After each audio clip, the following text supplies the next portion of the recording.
The heiress asked for a ride, but what she got was a wild night in the mafia boss's car. The air inside the grand ballroom of the Marcelli Hotel was not oxygen. It was a stifling mixture of expensive perfume, old money, and the heavy, metallic scent of ambition. Lena Marcelli stood near the periphery of the room, her back straight, her smile fixed, and her spirit withering with every passing second. From the outside, she knew exactly what she looked like. She was the crown jewel of the Marcelli Empire. Her dress, a shimmering column of silver silk that had cost more than most people earned in a year, caught the light of the crystal chandeliers. Her dark hair was swept up in a style that took 2 hours to perfect, exposing the long, elegant line of her neck and the diamond necklace that felt less like jewelry and more like a collar. Victor Marcelli, her father and the architect of the city's skyline, stood 10 feet away. He was holding court with a group of investors from the Pacific Rim, men in sharp suits who nodded at his every word. Lena watched him. He was charismatic, powerful, and utterly terrifying in his expectations. Beside him stood Elise, her mother, who was currently sipping champagne and laughing at a joke that was likely not funny. Elise was the perfect accessory to Victor's power. Beautiful, cold, and unbreakable. Lena shifted her weight from one foot to the other. Her heels were pinching her toes, a dull ache that grounded her in the misery of the evening. She checked the time on her phone, concealing the screen behind her clutch. It was only 9 at night. The gala was scheduled to run until midnight. 3 more hours of being a prop. 3 more hours of smiling until her face hurt. Lena, her father's voice boomed. It was a command, not a greeting. She snapped her head up, the mask of the dutiful daughter sliding instantly back into place. Victor was waving her over. She walked toward the group, conscious of the eyes following her. She was 23 years old, a college graduate with a degree in art history, yet here she was treated like a prize poodle at a dog show. "Gentlemen," Victor said, placing a heavy hand on her shoulder. His grip was tight, his fingers digging into her bare skin just enough to warn her to behave. "This is my daughter, Lena.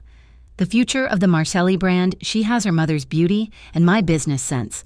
One of the investors, a man with graying hair and eyes that lingered too long on her neckline, smiled, a pleasure.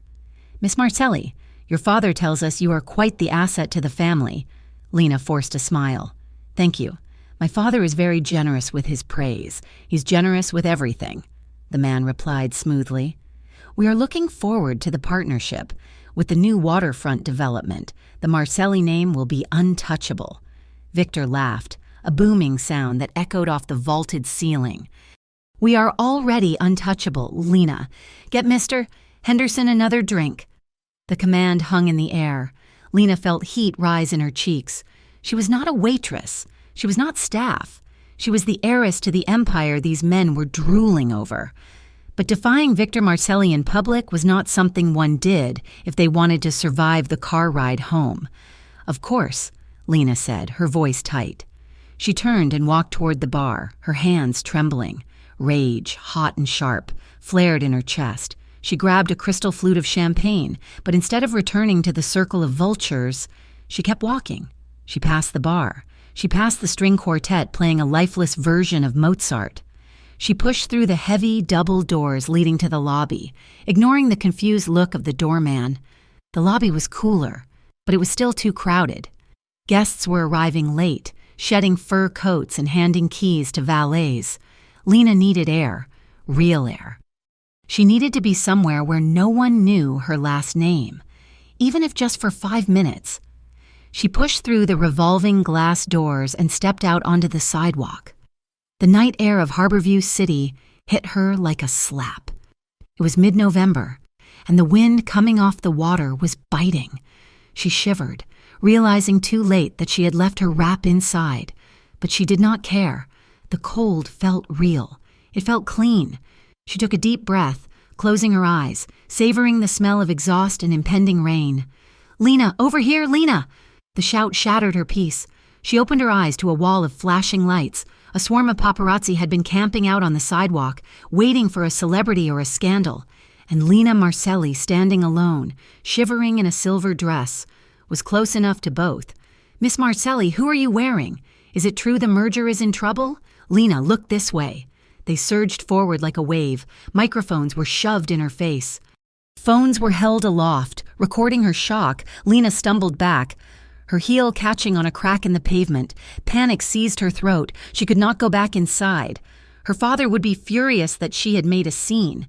She could not stay here. They were boxing her in, blinding her with flashes. She needed to leave, now. Her eyes scanned the curb. The valet line was chaotic. Cars backed up 3 deep, but near the end of the line, idling with a quiet menace, was a black luxury sedan. It looked exactly like her father's car, a sleek, armored beast with tinted windows that promised oblivion. It had to be her driver. Victor always kept a car on standby. "Excuse me," Lena yelled, pushing past a photographer who was practically standing on her toes. She bolted toward the car. The paparazzi followed, a pack of wolves sensing a wounded deer. Lena reached the back door of the sedan, wrenched it open, and dove inside. She slammed the door shut, cutting off the noise of the outside world instantly. The silence in the car was absolute. The air was warm and smelled of expensive leather, cedarwood, and something sharp, like gun oil. Lena slumped back against the seat, her heart hammering against her ribs like a trapped bird. She closed her eyes, exhaling a shaky breath. "Thank God," she whispered. "Just drive, Thomas. Please, get me out of here." There was a pause, a beat of silence that lasted 2 seconds too long. The car did not move. Lena opened her eyes. She looked toward the front. The partition was down. The man behind the wheel was not Thomas, her family's elderly, chatty driver. This man was younger, with a shaved head and a neck as thick as a tree trunk. He was staring at her in the rearview mirror, his expression one of utter confusion. "Drive." "Nico." The voice came from the front passenger seat. It was deep, calm, and resonated with a terrifying kind of authority. Lena froze. She turned her head slowly to look at the passenger seat. The man sitting there was not her father. He was looking at her over his shoulder, one arm resting casually on the back of his seat. He was devastatingly handsome in a way that set off alarm bells in her primitive brain. He wore a black suit that fit him like a second skin, the fabric straining slightly across broad shoulders. His shirt collar was unbuttoned at the top, revealing the edge of a tattoo, black ink spiraling up his neck before disappearing beneath the crisp white fabric. His hair was dark, swept back, and his eyes were the color of steel, cold and amused. He radiated a controlled, dangerous energy that made the air in the car feel thinner than it had outside. "Who are you?" Lena gasped, shrinking back against the door. "I should be asking you that," the man said, his voice smooth like velvet over gravel. "Considering you just hijacked my car." Lena's hand fumbled for the door handle. Locked. Of course it was locked. "Let me out," she demanded, though her voice shook. "This is a mistake. I thought this was my father's car." The man tilted his head, studying her. He did not look threatened. He looked like a predator who had just found a rabbit in his den and was deciding whether to eat it or keep it as a pet. "Your father must have excellent taste in vehicles," he drawled. "Nico." I said drive. "The cameras are getting close." The driver, Nico, nodded once and punched the gas. The car surged forward, merging aggressively into the Harbor View traffic. Lena was thrown back against the leather seat. "No, stop," Lena shouted. "You can't just take me. Do you know who I am?" The man in the front seat chuckled, a low, dark sound. "I know exactly who you are." Lena Marcelli. It is hard to miss the princess of the city when her face is plastered on every billboard from here to the airport. He turned around fully now, shifting in his seat so he could watch her. His gaze dropped to her hands, which were trembling violently in her lap, and then moved up to her flushed cheeks. A spark of interest lit up his eyes. "You are shaking," he observed. "I am being kidnapped," she snapped, fear making her bold. "Kidnapped implies intent," he replied calmly. "You jumped in my car, remember? I am just giving you the ride you asked for. I want to go home. Take me to the estate." The man watched her for another moment, his eyes lingering on the pulse fluttering in her throat. Then he turned back to face the road. "Not yet," he said. What do you mean? Not yet, Lena demanded, leaning forward. Who are you? Dante, he said simply. Dante Moretti. The name hit her like a physical blow. Lena stopped breathing. She knew that name. Everyone in Harborview knew that name, though it was rarely spoken above a whisper in her social circles. Dante Moretti was a ghost story. He was the head of the syndicate that controlled the docks, the unions, and half the nightlife in the city. He was a man her father had warned her never to look in the eye, and she was sitting in his back seat. Oh my God, she whispered. Relax, Dante said, his eyes watching the side mirror. I do not eat heiresses for dinner. Usually. Before Lena could process the terror rising in her throat, the car swerved violently to the left. Lena gasped, grabbing the leather armrest to keep from being thrown across the seat. Boss, Nico said, his voice tight. We have a tail. Black SUV. No plates. Dante's demeanor shifted instantly. The amusement vanished. His posture went rigid, tactical. He did not look at Lena. He looked at the road, his eyes narrowing. Is it Viscari? Dante asked sharply. Looks like his crew, Nico confirmed. Glancing in the rearview mirror, they are gaining. Lose them, Dante ordered. Do not let them get alongside us. The car accelerated, the engine roaring with a power that vibrated through the chassis. Lena watched in horror as the speedometer climbed, 80, 90. They were weaving through the downtown traffic, cutting off taxis and blasting through red lights. What is happening? Lena cried out, bracing herself as the car drifted around a sharp corner. Keep your head down, Dante commanded. His voice was no longer teasing. It was the voice of a general in the field. I want to get out, Lena screamed. Unless you want to exit a vehicle moving at 100 miles per hour. I suggest you sit back and shut up, Dante snapped. He looked back at her then, and for the first time, Lena saw the violence beneath the suit. It was not directed at her, but it was there, a coiled spring ready to snap. There are men in that SUV who want me dead. Lena, he said, his words clipping out fast and hard. If they stop us, they will not ask for your autograph. Do you understand? Lena stared at him, wide-eyed. The reality of the situation crashed down on her. This was not a movie. This was not a misunderstanding. She was in the middle of a war zone. She nodded, unable to speak. Good, Dante said. Nico, take the lower level, cut through the garment district. The car lurched as Nico spun the wheel. They dove down a ramp, the tires screaming against the asphalt. The sudden darkness of the underpass swallowed them. Lena looked out the back window. The black SUV was still there, relentless, its headlights blinding in the gloom. Why are they chasing you? Lena asked, her voice trembling. Because they want what I have, Dante said, his eyes scanning the road ahead. Territory, money, power, Dante corrected. And right now, leverage. He pulled a phone from his pocket, his thumbs flying across the screen. Lena watched him. He was terrifyingly calm. While she felt like she was going to vomit from fear, he looked like he was solving a crossword puzzle.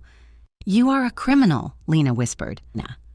The words slipped out before she could stop them. Dante looked up from his phone. His eyes met hers in the rearview mirror. And your father is a saint? He asked, an eyebrow raised. My father builds hotels, Lena defended, though the conviction in her voice was weak. He is a legitimate businessman. Dante laughed, a harsh, barking sound. Your father builds hotels with steel and concrete bought from my companies. He pays off inspectors with cash that comes from my vaults. Do not preach to me about morality. Princess, your family's empire is built on the same mud as mine. I just don't pretend my hands are clean. Lena felt a chill that had nothing to do with the air conditioning. That's a lie. Is it? Dante challenged. Ask him about the labor strikes in '98. Ask him about the zoning permits for the Marina District. Or better yet, ask him why he pays a consultation fee of $50,000 a month to a shell company called Northbridge.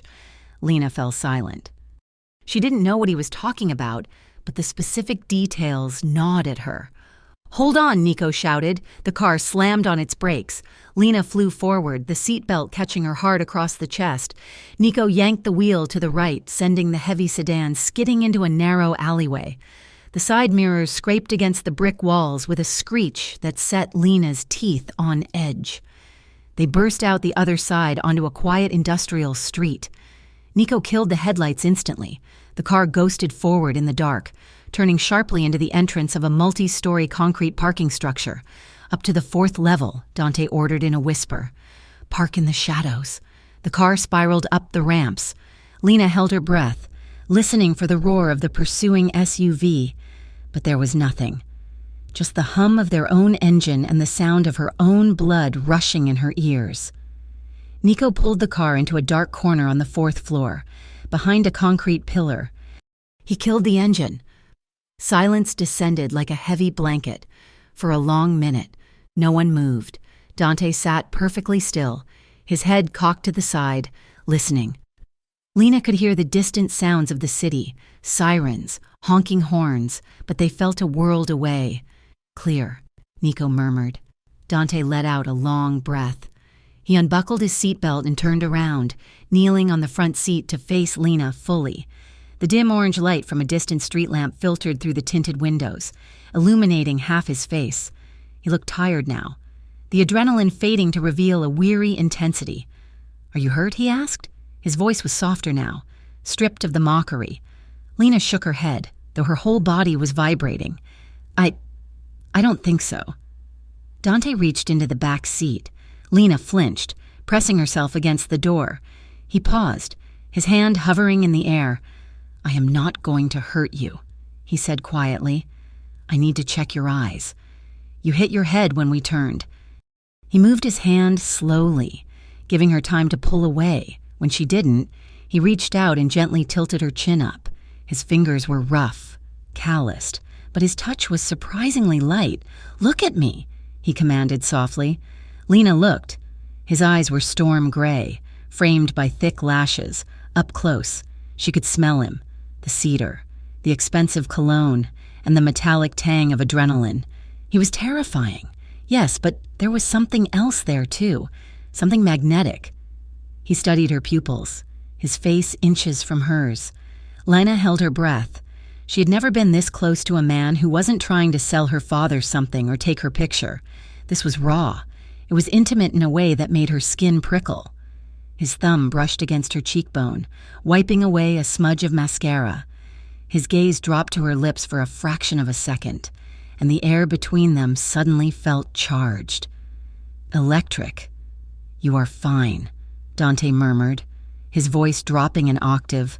"No concussion." "Just scared." "I am not scared," Lena lied, her voice breathless. Dante smirked, the corner of his mouth twitching up. "You are terrified, Lena, and you should be. You just stepped into the deep end of the pool." He pulled his hand back, the loss of contact leaving her skin feeling cold. Lena stared at him, her heart rate refusing to slow down. She felt a strange pull in her chest, a curiosity that warred with her survival instinct. She should be screaming, she should be running, but she was frozen, captivated by the monster in the front seat. "Take me home," she whispered. "Please." Dante stared at her for a long moment, his expression unreadable. Then he turned back around and settled into his seat. "We will wait 10 minutes to make sure they are gone," he said, his voice returning to that cool, detached tone. "Then I will take you to a place where we can talk." "Talk?" Lena asked. "I do not want to talk. I want to go to my house." Dante looked at her in the mirror again. "I cannot take you home. Lena, not yet." "Why?" "Because," Dante said grimly, looking out at the dark city skyline. "If Vescari saw you in my car, he thinks you are part of the game now. And if I drop you off at your front door, I am just painting a target on your back." Lena stared at the back of his head, the weight of his words sinking in. The wild night was not over. It was just beginning. The engine of the black sedan purred with a low, predatory rumble as they merged back onto the highway, but Lena noticed immediately that they were not heading toward the expansive, manicured lawns of the Marcelli estate. Instead, the car was climbing. The city lights of Harborview began to drop away, transforming into a glittering carpet of diamonds against the velvet dark of the bay. "You are going the wrong way," Lena said, her voice sharp. The panic from the chase had settled into a cold, hard knot in her stomach, but she refused to let it show. "My house is north."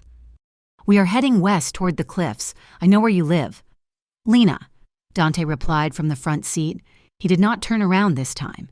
He was watching the mirrors, his attention split between the road ahead and the potential threats behind. "But I am not taking you there. Not yet. This is kidnapping," Lena snapped, reaching for her phone. "I am calling the police." Dante's hand shot out, not to grab her, but to turn down the radio, drowning the car in silence. "Go ahead," he said, his voice terrifyingly calm. "Call them. Tell them you are in Dante Moretti's car. Within 10 minutes, every scanner in the city will pick it up. By the time the squad cars arrive, the paparazzi will be there too. Is that what you want? A photo of the Marcelli heiress being pulled out of a crime boss's back seat in her gala dress?" Lena's thumb hovered over the screen. He was right. The scandal would be instantaneous and catastrophic. Her father would be apoplectic. Her mother would likely faint from the sheer impropriety of it all.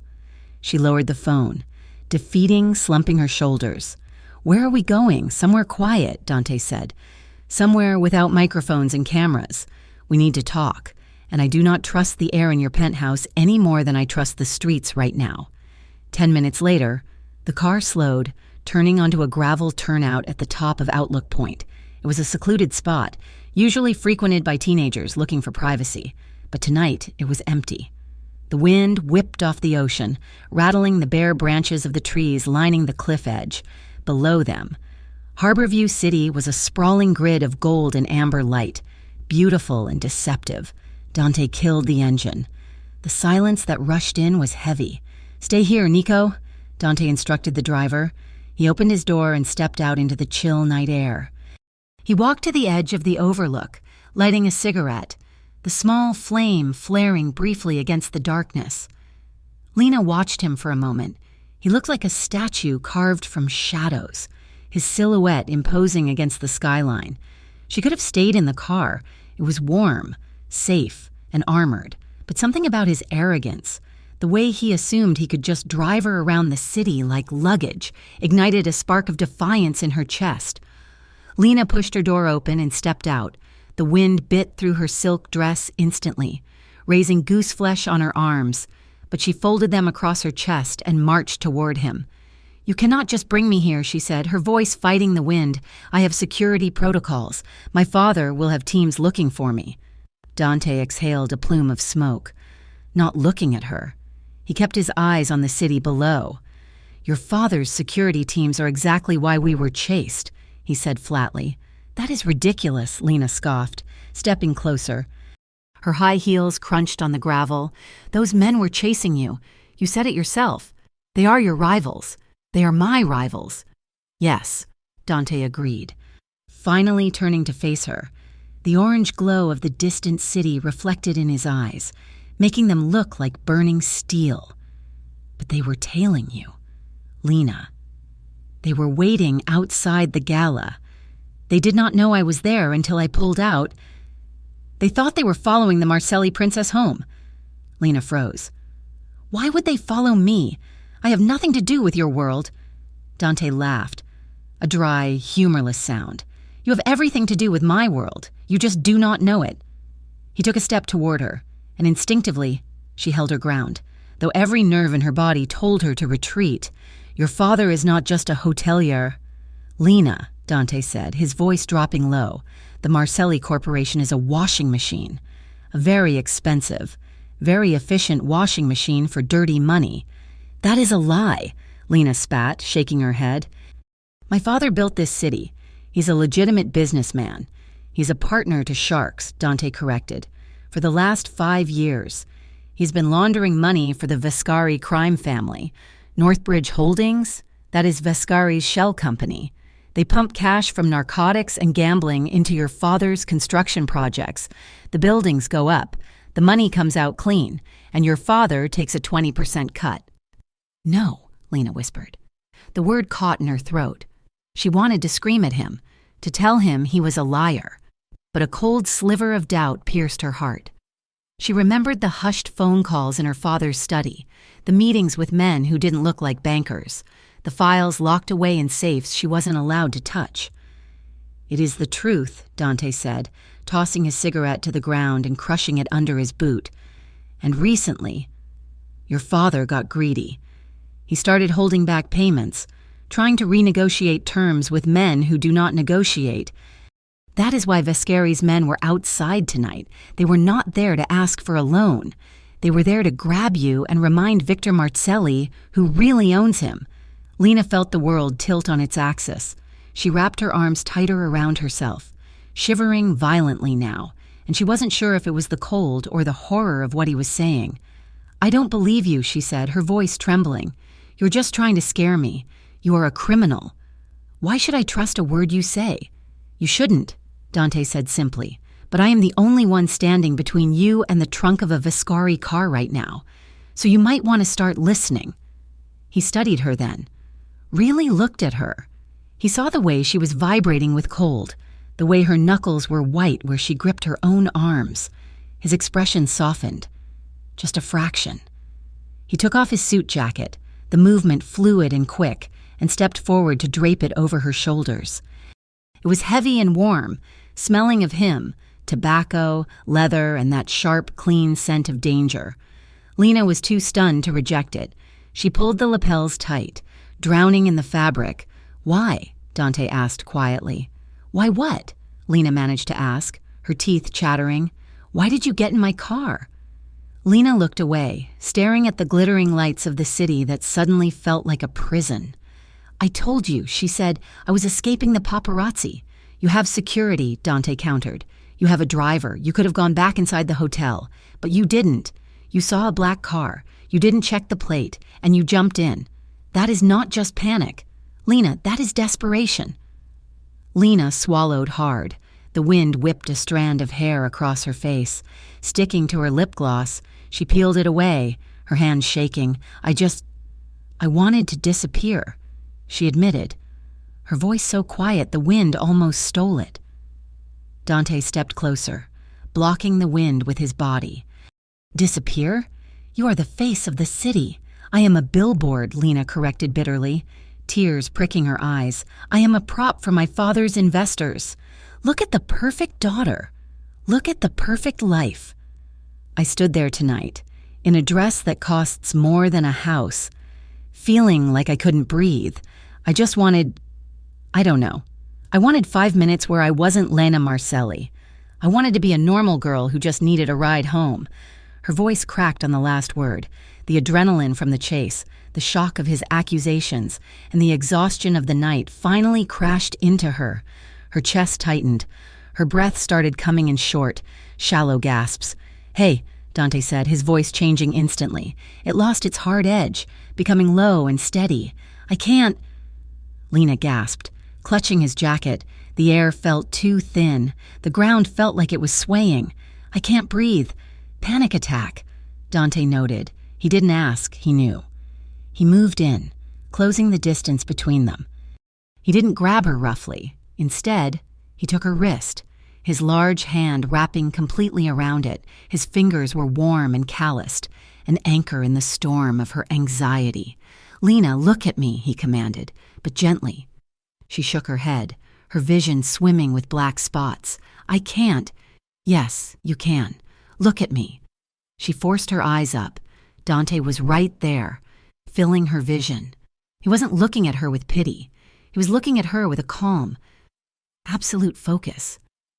"Feel my hand?" he asked. She nodded jerkily. "Feel your pulse? It is racing. We're going to slow it down." He took her other hand and placed it flat against his chest, right over his heart, beneath the crisp white shirt. She could feel the slow, steady thud of his heartbeat. It was powerful, unhurried, a stark contrast to the frantic flutter of her own. "Breathe with me," Dante said. He inhaled deeply, his chest expanding under her palm. Lena tried to mimic him, sucking in a jagged breath. "Hold it," he instructed. 1, 2, 3, now out, slow." He exhaled, a long, controlled breath. Lena followed, her shoulders dropping an inch. Again. In. They stood there on the edge of the cliff, the wind howling around them, locked in a bubble of silence. Dante kept his eyes on hers, grounding her, his thumb rubbing slow, rhythmic circles on the inside of her wrist. It was an incredibly intimate gesture, far more personal than anything she had ever experienced with the polished, safe boys her father introduced her to. Slowly, the black spots faded, the vice around her chest loosened. Her breathing synced with his, deep, rhythmic, steady. "Better?" Dante murmured. Lena nodded, realizing suddenly how close they were. Her hand was still on his chest. His hand was still holding her wrist. She could see the flecks of silver in his gray eyes, the faint scar cutting through his left eyebrow. "Yes," she whispered. "Thank you." She didn't pull away. She should have. She knew she should have, but the warmth radiating from him was intoxicating. For the first time all night, maybe for the first time in years, she felt safe. Not safe because she was sheltered, but safe because the most dangerous thing in the world was standing between her and everything else. Dante didn't pull away either.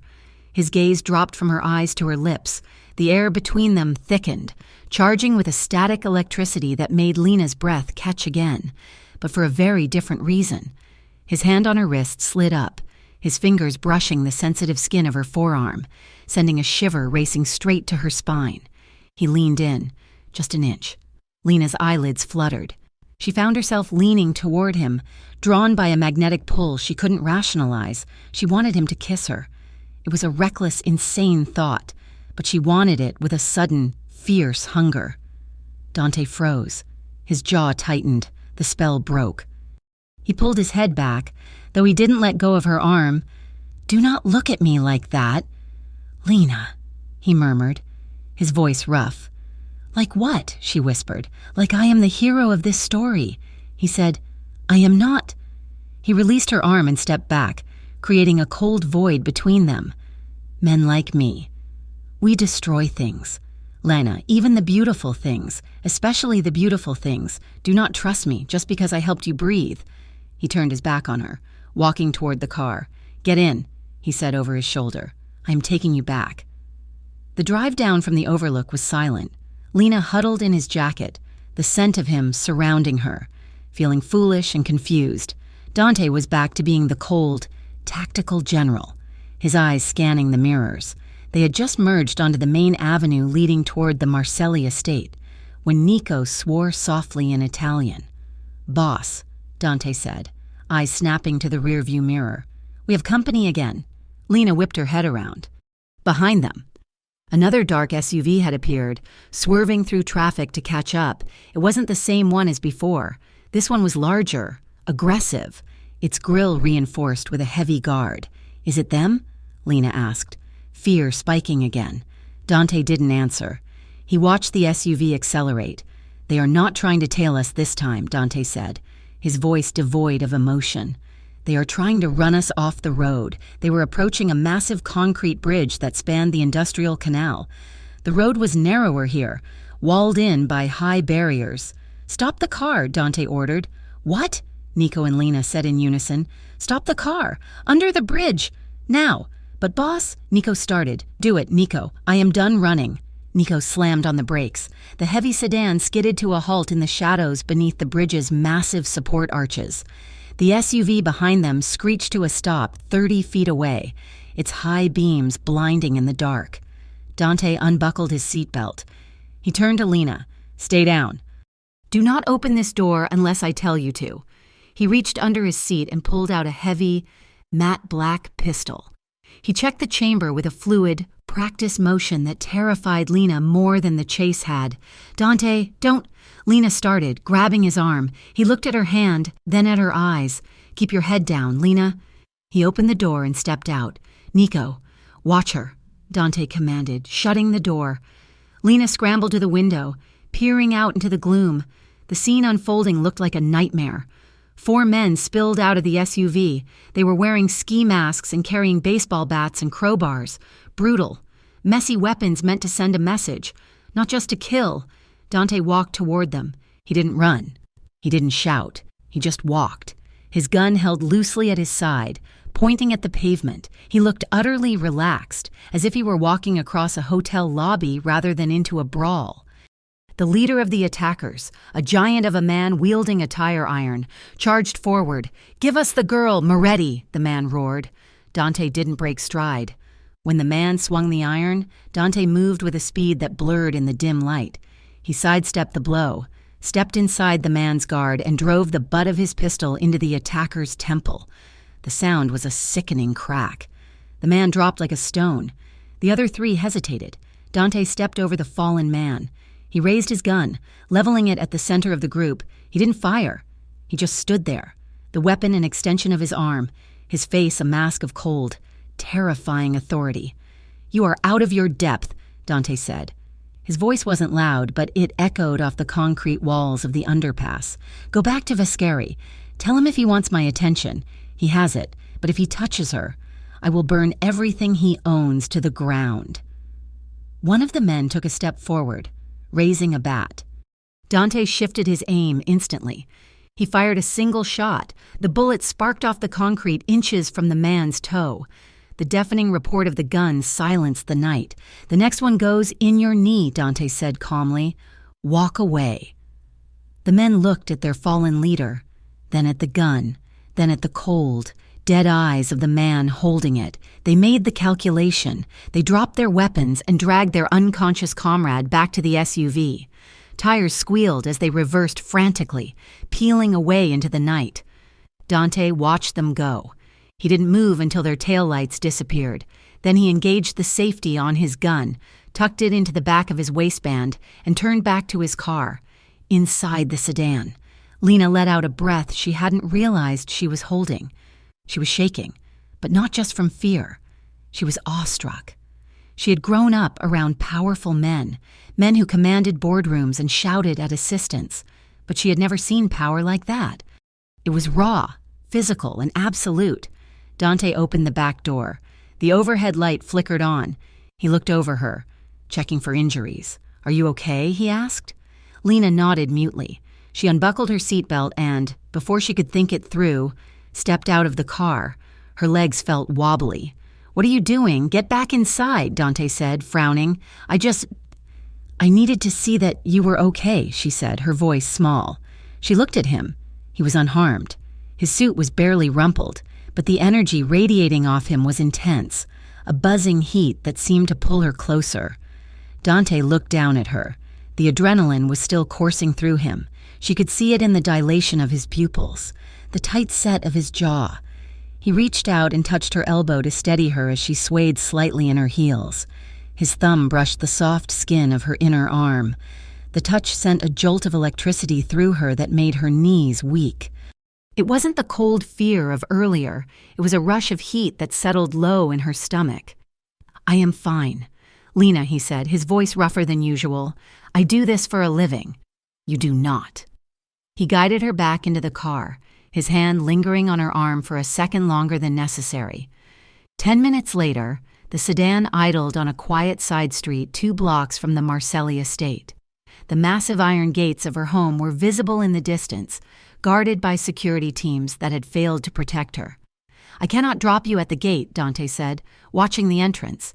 "If my car is seen on the cameras, your father will ask questions you do not want to answer yet."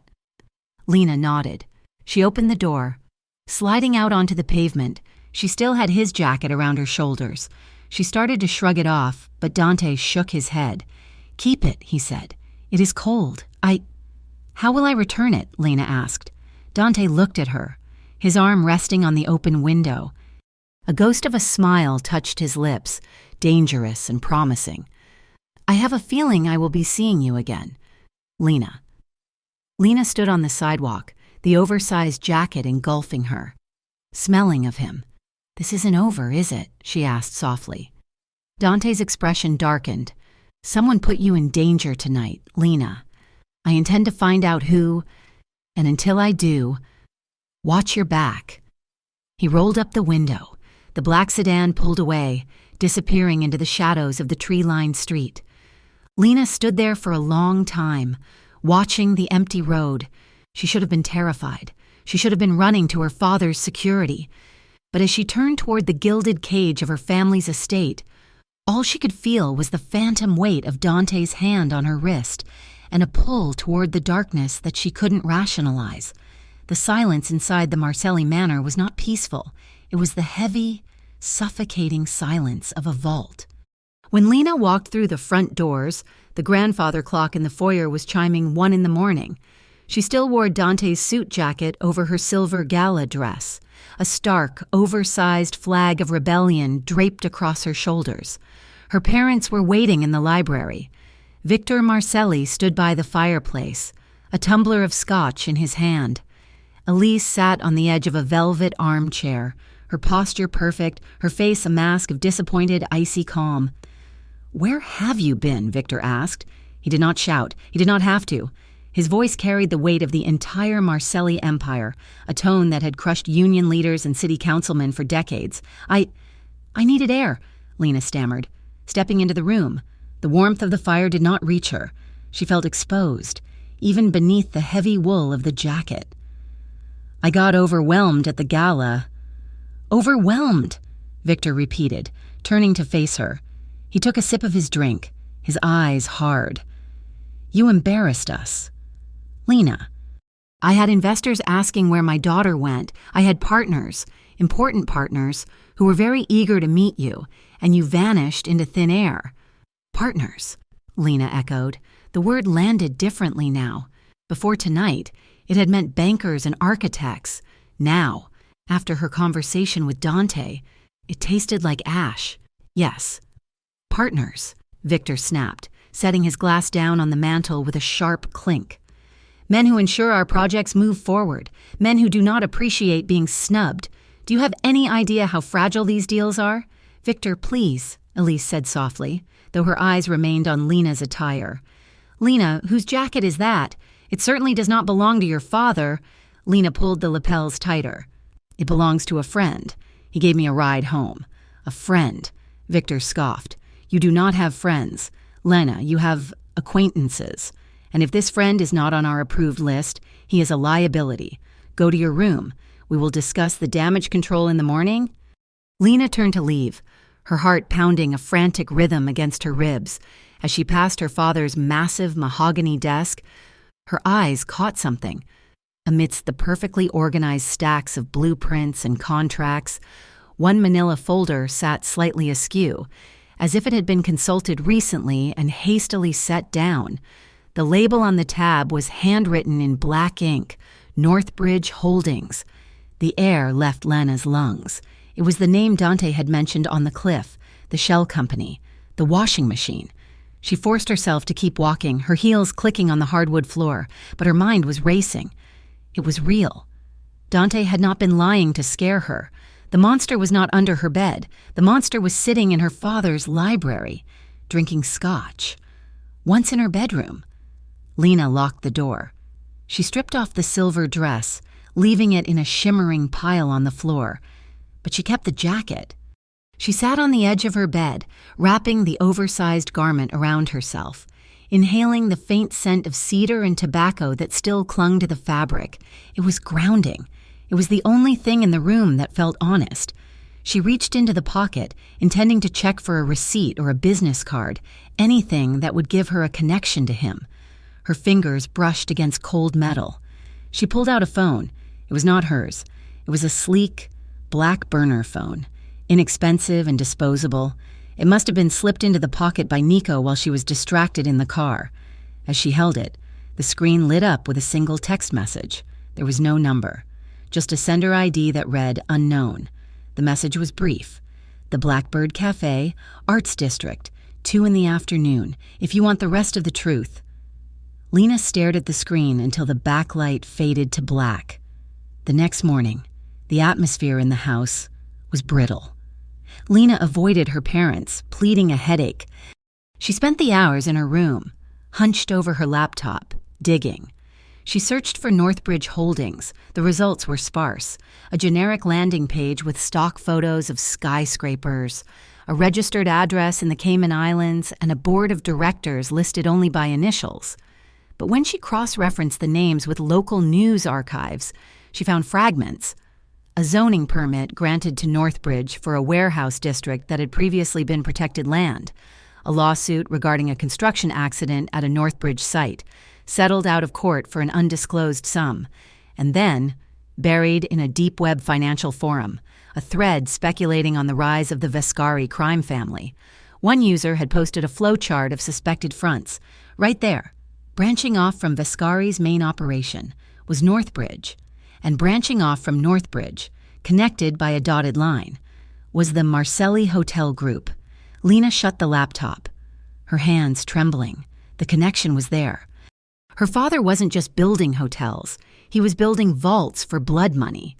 And the men who had chased them last night, the men with the bats and the guns, they were not just random thugs, they were her father's business associates. By 1 o'clock, the walls of the mansion felt like they were closing in. Lena changed into jeans and a thick sweater, pulling her hair back into a messy bun. She needed to be invisible. She told the housekeeper she was going to the library downtown to research art history references. She took a taxi to the edge of the arts district, getting out 3 blocks early to walk. This part of the city was gritty, alive with graffiti murals and the smell of roasting coffee and rain. It was a world away from the manicured silence of her neighborhood. The Blackbird Cafe was a small, industrial space with exposed brick walls and indie music playing softly over the speakers. It was crowded with students and artists, people who barely looked up as she entered. Lena scanned the room. He was in the back corner, sitting at a small table with his back to the wall, watching the door. Dante looked different. The bespoke suit was gone. He wore dark jeans and a black leather jacket over a gray t-shirt. He looked younger, rougher, less like a kingpin and more like the dangerous street fighter he had been before he took the throne. But the eyes were the same, steel gray, intelligent and tracking her every move. Lena wove through the tables and sat across from him. She felt painfully out of place, a porcelain doll in a mechanic's shop. "You came," Dante said. His voice was low, barely carrying over the sound of the espresso machine. "You left a phone in my pocket," Lena replied, placing the burner on the table between them. "That is stalking." "Dante, that is insurance," Dante corrected. "I needed a way to reach you that your father's security team could not monitor." "Did you look it up?" Lena didn't have to ask what he meant. She nodded, her throat tight. "Northbridge," she whispered. "I found the file in my father's office, and I found the forum posts online." Dante nodded slowly, taking a sip of his black coffee. "Then you know I was telling the truth. I know there is a connection," Lena said, her voice wavering. "But my father? He might not know. He uses contractors. He uses consultants. He could be a victim in this too." Dante sighed, a heavy, weary sound. He leaned forward, resting his elbows on the table. "Lena, look at me. Your father is not a victim. He's a man who made a deal with the devil because he wanted to build the tallest tower in the city. He knew exactly who Vescari was when he signed those contracts. The problem is, Vescari is not a bank. You cannot just pay off the loan and walk away." "What does that mean?" Lena asked, fear prickling at her skin. "It means your father is trying to get out," Dante said. "I have heard whispers on the street. Victor is trying to liquidate assets, trying to move money into offshore accounts that Northbridge cannot touch. He thinks he can buy his freedom, but he can't." "No," Dante said grimly. "Vescari does not let people retire. If your father tries to cut him out, Vescari will burn the Marcelli empire to the ground to make a point, and he will start with the things Victor loves most." Lena felt the blood drain from her face. "Me? You are the leverage. Lena, why do you think they tried to grab you last night?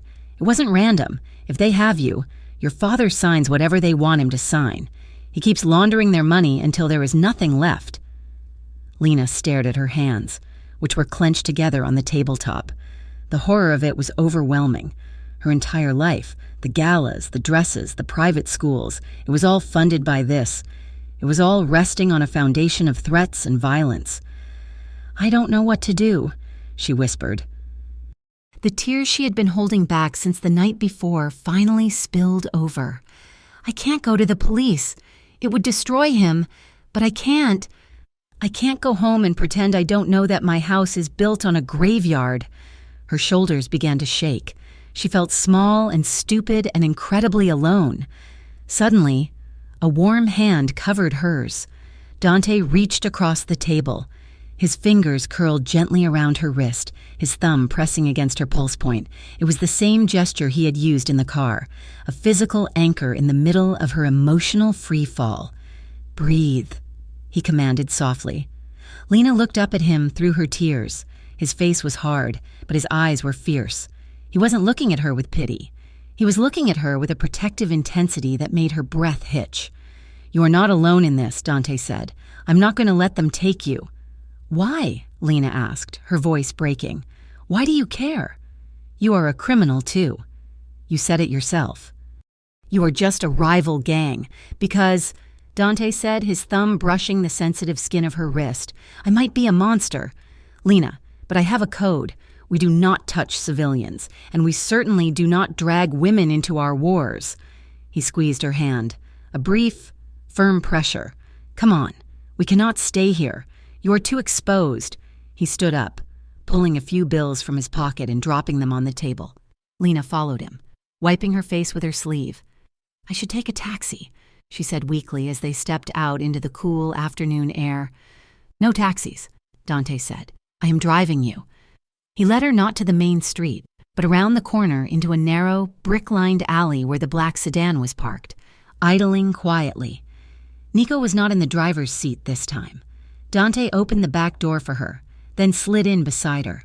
The privacy of the car was instantaneous.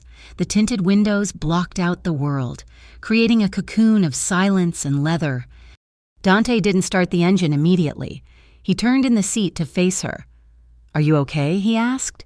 Lena nodded, though she was still trembling. Being this close to him again, in the same car where their worlds had collided the night before, brought a fresh wave of adrenaline. But it wasn't fear. It was something else. It was the realization that this dangerous man was the only person on Earth who was telling her the truth. "Thank you," she said softly. "For what?" "For not treating me like a porcelain doll," Lena said, meeting his gaze. "My father. He treats me like something to be displayed, something fragile that will break if the wind blows too hard. You told me the truth, even though it hurt. You treated me like I could handle it." Dante studied her face, his gaze tracing the line of her jaw, the dampness on her eyelashes. "You are not fragile." "Lena," he murmured, "you jumped into a stranger's car to escape a pack of wolves. You stared down a gunman last night. You are stronger than you think." He shifted closer. The space between them seemed to vanish.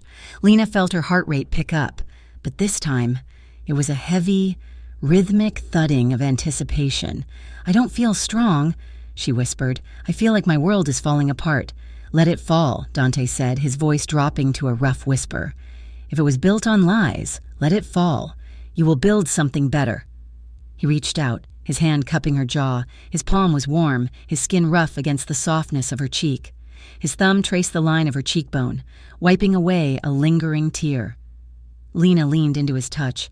It was instinctive. She craved the contact, the solidity of him. Her eyes searched his, looking for hesitation, but she found only a dark, burning hunger. "Dante," she breathed. His restraint cracked. He made a low sound in his throat and leaned in. When his lips touched hers, it wasn't like the polite, closed-mouth kisses she had experienced with the sons of her father's partners. It was slow, deliberate, and consuming. He tasted of coffee and danger. Lena gasped softly against his mouth, and Dante took the invitation. Deepening the kiss, she melted into him. Her hands, which had been clenched in her lap, moved of their own accord. One slid up his chest, feeling the hard muscle beneath the leather jacket, the other tangled into the hair at the nape of his neck, pulling him closer. Dante groaned low in his chest, a vibration she felt against her own body. He shifted, angling his body toward her on the leather seat, his free arm wrapped firmly around her waist, pulling her flush against him. There was no space left between them. She could feel the heat radiating off him, the power in the arm that held her. The kiss grew heated, urgent. It was a release of all the fear and tension of the last 24 hours. Lena pressed closer, her body arching into his. hungry for the friction, for the reality of him. For a moment, there was no Northbridge, no Vascari, no disappointed father. There was just the smell of leather, the taste of him, and the desperate, wild feeling of being alive. Dante's hand moved from her jaw to the back of her neck, his fingers threading through her hair, tilting her head back to deepen the angle. Lena made a soft sound of want, her fingers gripping the lapels of his jacket. Suddenly, a car door slammed somewhere in the alley. The sound was like a gunshot. Dante froze. His survival instincts kicked in instantly. He pulled back, breaking the kiss, his head snapping toward the window. He listened for a second, his body rigid against hers. Silence returned to the alley. It was just a delivery driver or a resident. Dante let out a ragged breath. He turned back to her, but the spell was broken. The reality of where they were and who they were crashed back in. He didn't pull away completely. He rested his forehead against hers. His eyes closed. His breathing was heavy, matching hers. "I shouldn't have done that," he whispered, his voice rough with regret and desire. Lena kept her eyes closed, savoring the feeling of his breath on her skin. "Do not apologize. Please." Dante pulled back slightly so he could look at her.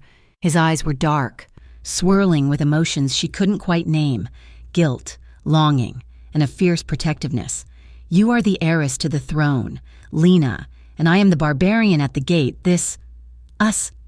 It is dangerous." "I don't care," Lena said, and she meant it. "For the first time in my life, I don't care what is safe." Dante brushed a strand of hair behind her ear, his touch lingering. "I can't promise to be gentle with the world, Lena," he said, his voice a low vow that seemed to vibrate in her bones. "The world is an ugly place, and I have to be uglier to survive it." He paused, looking at her lips, then back to her eyes. "But with you," he whispered, "with you, I will try." Lena looked at him, her heart aching in her chest. She realized then that she was already past the point of no return. She hadn't just gotten into a car with a stranger. She had let him in. "Take me with you," she said softly. "I can't go back to that house." "Not yet." Dante shook his head. "I have to take you to a safe house, not mine, somewhere neutral.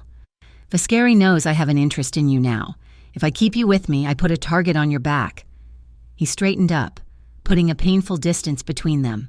He turned the key in the ignition, and the engine purred to life. "We need a plan. Lena, we need evidence that sticks, hard evidence, the kind the feds cannot ignore." "I can get it," Lena said, sitting up straighter. Her lips still tingled from his kiss, but a new resolve was hardening in her stomach. "My father keeps a private server in his home office. If the Northbridge data is anywhere, it is there. It is too dangerous," Dante said, putting the car in gear. "I live there. Dante, I have the keys. I know the codes." Lena reached out, touching his arm. "Let me do this. Let me help you take them down." Dante looked at her hand on his arm, then at the fierce determination in her eyes. He nodded once, a sharp, decisive movement. "Okay, but you stay on the line with me the entire time, and if anything feels wrong, anything at all, you run." The house was quiet, buried under the heavy silence of 3 in the morning. Lena Martelli sat in her father's private study, the only light coming from the glow of the computer monitor. Her fingers hovered over the keyboard. She felt like an intruder in her own life. Getting into the system had been terrifyingly easy. She knew her father's passwords because he used the same variation of her mother's birthday and the year the first Marcelli Hotel opened for everything. It was a sign of his arrogance. He believed he was untouchable. So why bother with complex security inside his own castle? Lena opened the folder labeled Northbridge Holdings. Her heart hammered against her ribs, a frantic rhythm that seemed to echo in the large, mahogany-paneled room. She expected to find spreadsheets. She expected to find tax returns or perhaps some creative accounting. Instead, she found a graveyard. There were hundreds of files. Invoices for materials that were never purchased. consultation fees for millions of dollars paid to shell companies in the Cayman Islands. But the worst were the emails. She clicked on one dated 6 months ago. The sender was an encrypted address, but the signature was a single initial. M. Victor. The payment is late. My patience is not a renewable resource. If the transfer is not completed by Friday, we will take the interest out in structural damage, or perhaps we will pay a visit to Elise at the charity luncheon. Your choice. Lena clamped a hand over her mouth. They had threatened her mother, and her father had paid. The transfer receipt was attached to the email, dated the very next day. She kept clicking, her stomach churning with nausea. It was a chronicle of extortion and complicity. Her father was not just a businessman making bad deals. He was a man drowning, and he was using the family empire as a life raft that was slowly taking on water. Then she found the folder marked Personnel, Incident 1104. She opened it. It was a scanned police report from 5 years ago regarding a maintenance worker named David Miller, who had fallen down an elevator shaft at the flagship Marcelli Hotel. It had been ruled an accidental death due to equipment failure. The family had been paid a settlement, and the case was closed. But underneath the police report was another email from Northbridge. Problem resolved. Miller was going to talk to the unions about the money laundering. He will not be talking to anyone now.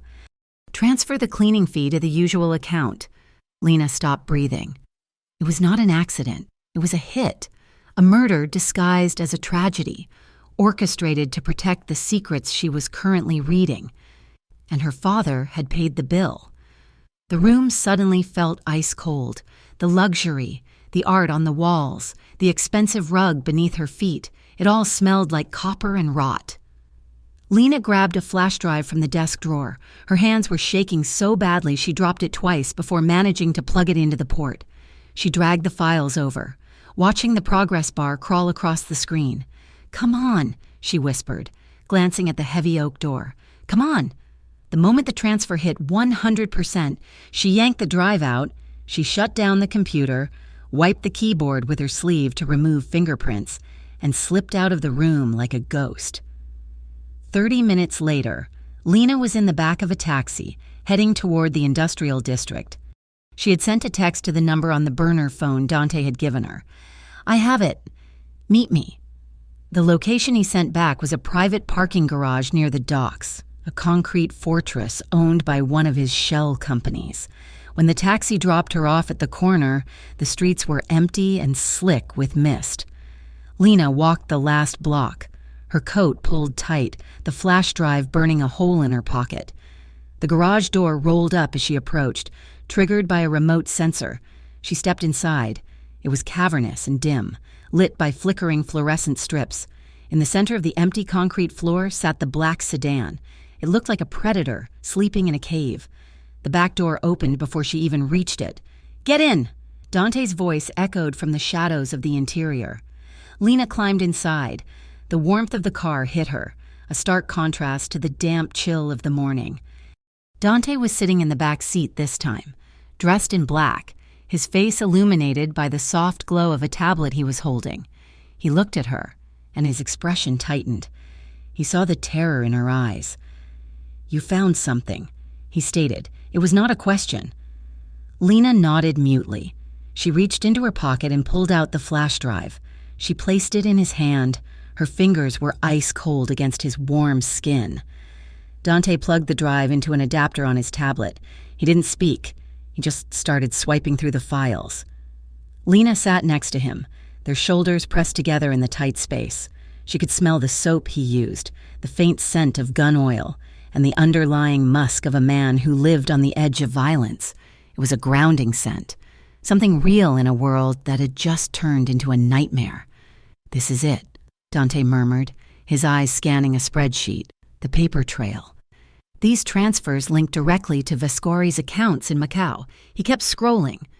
Lena watched the screen, dread pooling in her stomach. She knew what was coming. He opened the email about the threats. His jaw clenched. "He threatened your mother," Dante said, his voice dropping to a low growl. "Marco Vescari has no honor. He targets women to make men bend." He kept going. Then he hit the file about David Miller. Dante went still. He read the email twice. Then he looked up, turning his head to face Lena. The blue light of the tablet cast sharp shadows on his face, making him look dangerous, but his eyes were filled with a sudden, profound sorrow. "Lena," he said softly. "I knew him," Lena whispered. Her voice broke. "David. He used to fix the heating in my room when I was a teenager. He had a daughter. He used to show me pictures of her." Tears welled up in her eyes, hot and fast. "My father paid for it. Dante. He paid them to kill him. It was Viscari's men who did the deed," Dante said, trying to offer a lifeline. "But my father paid the bill," Lena cried out. The dam broke. The composure she had held onto since leaving the house shattered. He knew. He covered it up, my whole life. Everything I have. It is built on blood. I am eating food bought with blood money. I am wearing clothes paid for by a murder. She buried her face in her hands, her body racking with sobs. It was a visceral, ugly grief, the sound of a worldview collapsing in on itself. She felt tainted, complicit, and utterly horrified. Dante didn't hesitate. He dropped the tablet onto the floorboard. He reached out and pulled her into him. Lena collapsed against his chest. She grabbed the lapels of his leather jacket, burying her face in the crook of his neck. She sobbed until her throat burned, letting out all the fear and the guilt she had been carrying. Dante held her tightly. One arm wrapped around her waist, anchoring her to him. The other hand moved to the back of her head, his fingers tangling in her hair, pressing her closer. He didn't shush her. He didn't tell her it would be okay, because that would have been a lie. He just held her, absorbing her pain, becoming the solid wall she could crash against without breaking. He began to rub circles on her back, a slow, rhythmic motion. "You are not him," Dante murmured into her hair. His voice was a rumble in his chest against her ear. "You are not your father, Lena. You are the one exposing this. You are the one stopping it. I feel sick." Lena gasped, her breath hitching. "I know," Dante said. "I know. Breathe. Lena, just breathe." They sat like that for a long time. The only sound in the garage was Lena's ragged breathing and the distant hum of the city waking up outside. Slowly, the tears subsided, leaving Lena feeling hollowed out but strangely light. She didn't pull away. She stayed there, resting against him, listening to the steady, strong beat of his heart. It was a warrior's heart, calm in the face of chaos. She lifted her head slowly. Her face was inches from his. Her eyes were swollen, her cheeks flushed, her lashes wet with tears. She felt raw and exposed, stripped of all her heiress armor. Dante looked down at her.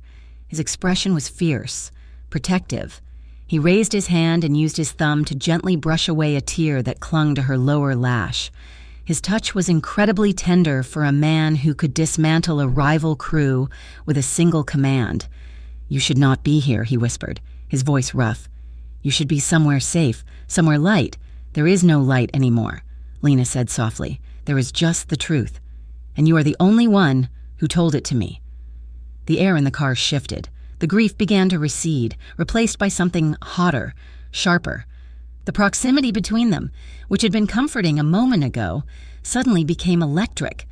Lena became hyper-aware of his hand on her back, the heat of his thigh pressed against hers, the way his gaze dropped to her lips and stayed there. She realized with a jolt that she didn't want to leave his arms. She wanted to get closer. She wanted to erase the memory of the file, the emails, the betrayal, and replace it with something undeniable. Something that made her feel alive. Dante. She breathed. She didn't wait for him to make the move this time.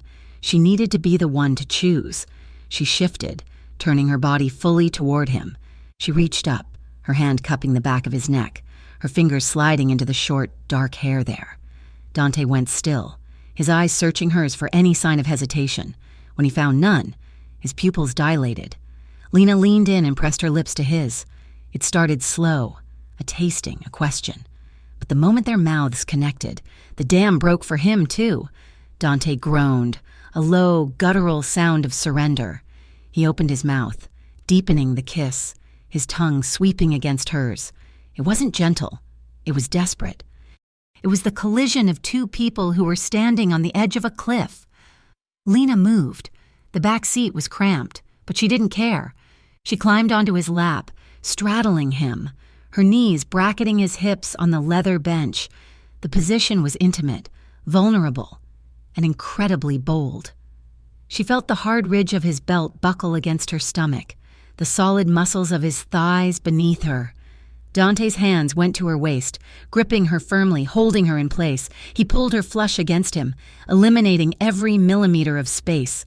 Lena gasped into his mouth as she felt the full extent of his desire. He was hard, dangerous, and completely hers in this moment.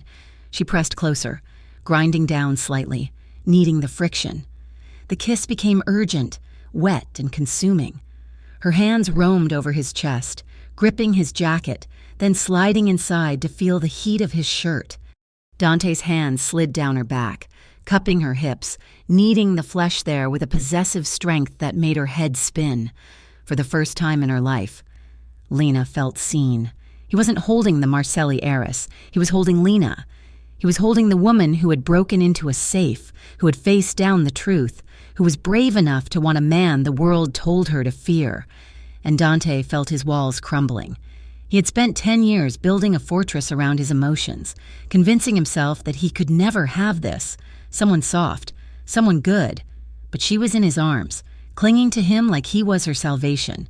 And he knew with terrifying clarity that he would burn the city down before he let anyone hurt her. He pulled back just an inch, both of them gasping for air. His forehead rested against hers. His eyes were dark, blown wide with lust and emotion. "Lena," he rasped, "if we do not stop, I am not going to be able to stop." Lena looked at him, her lips swollen, her hair messy. She looked beautiful. She looked wrecked. "I don't want you to stop," she whispered. Dante closed his eyes for a second, fighting a war within himself. He wanted her. God, he wanted her, but not here. Not in a garage with a tablet full of evidence of her father's crimes sitting on the floor. Not when she was reeling from trauma. He took a deep breath and opened his eyes. He framed her face with his hands, his thumbs stroking her cheekbones. "We have a war to fight," he said, his voice thick with regret. "And when I have you, I want to give you everything, not a quick fumble in a back seat while we are hiding." Lena stared at him, her chest heaving. She knew he was right. She nodded slowly, leaning forward to kiss him one last time.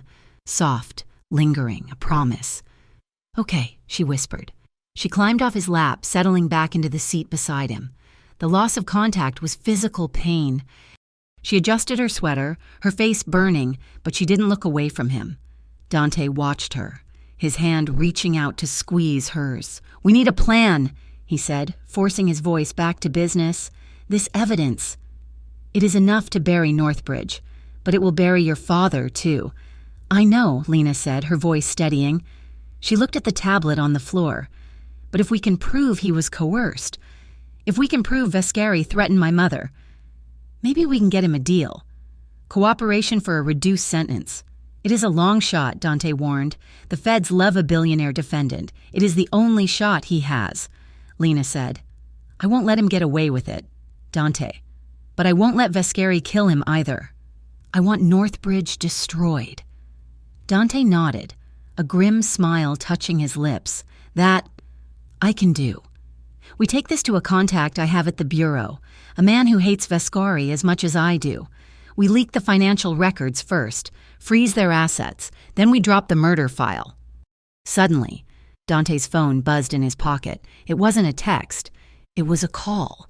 He pulled it out, his expression shifting instantly from lover to soldier. "Yeah," he answered. He listened for 3 seconds. His eyes snapped to Lena, cold and alert. "Where?" he asked sharply. "How many?" He listened again, then swore. "Understood. Pull the perimeter back. Do not engage unless they breach the inner gate. I am en route." He hung up. The car seemed to shrink around them. "What is it?" Lena asked, her heart jumping into her throat. "Marco," Dante said, "his men have been spotted near the Marcelli estate. They are not just watching anymore. Lena, they are scouting for an entry point. My parents—" Lena gasped. Your parents have a full security detail, Dante said. Starting the car, the engine roared to life, the sound echoing off the concrete walls. Viscari is not going to storm a fortress for them. He's looking for you. He thinks you went home. He put the car in gear, his hand resting on the shifter, and he looked at her. You cannot go back there. Lena, if you step foot on that property, you are a hostage. Where do I go? She asked. You are coming with me, Dante stated. I have a penthouse in the financial district. It is under a shell name. Private elevator, reinforced steel doors, bulletproof glass. It is the safest place in the city. Lena felt a shiver run through her. It was fear. Yes, the idea of being hunted was terrifying, but beneath the fear was a thrill she couldn't deny. He was taking her into his world. He was choosing to protect her, not because she was an assignment, but because she was his. Take me, she said. Dante nodded.